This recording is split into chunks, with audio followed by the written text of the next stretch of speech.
اعوذ باللہ من الشیطان الرجیم بسم اللہ الرحمن الرحیم۔ سورہ فجر کی آخری آیت پڑھ رہا ہوں۔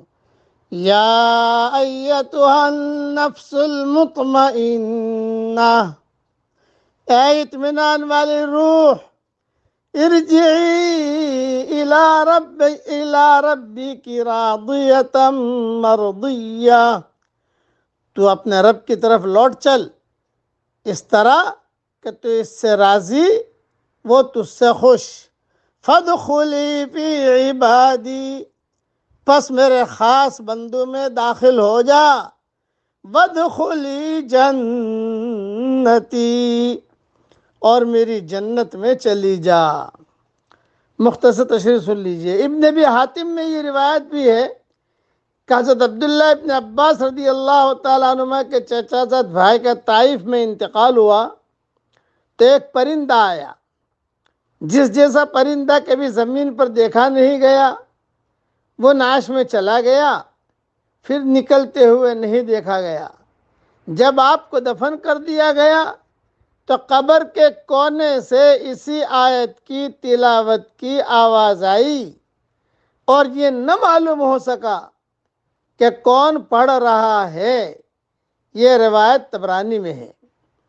دوسرا ابو ہاشم فتان ابن رزین فرماتے ہیں کہ جنگ روم میں ہم دشمنوں کے ہاتھ قید ہو گئے۔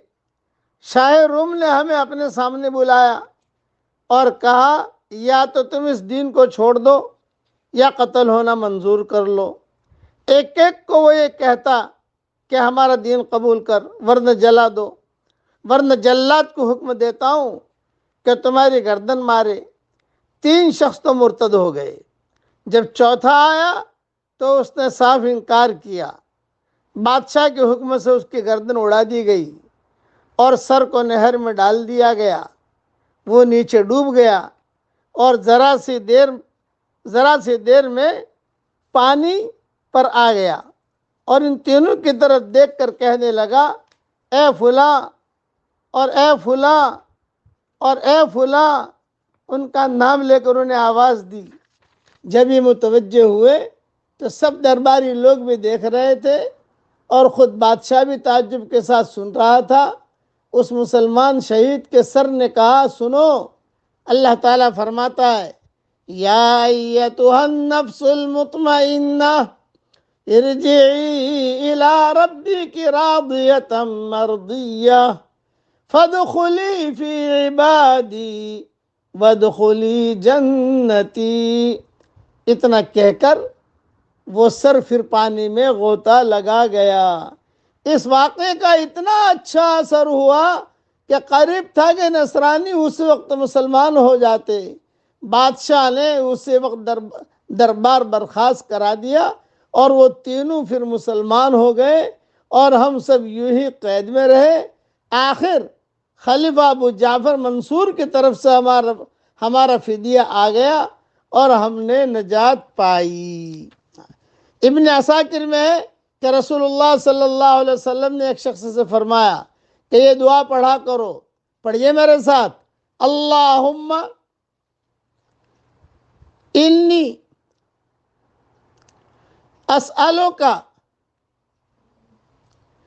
نفسا بک مطمئنۃ تؤمن بلقائک وترضى بقضائك وتقنع بعطائك۔ ترجمہ پڑھ لیجئے۔ اے اللہ تعالی، میں تجھ سے ایسا نفس طلب کرتا ہوں جو تیری ذات پر اطمینان اور بھروسہ رکھتا ہو، تیری ملاقات پر ایمان رکھتا ہو، تیری قضا پر راضی ہو، تیرے دیے ہوئے پر قناعت کرنے والا ہو۔ اللہ تعالیٰ یہ دعا ہم سب کے لیے قبول فرمائے، آمین۔ وآخر دعوانا ان الحمد للہ رب العالمین۔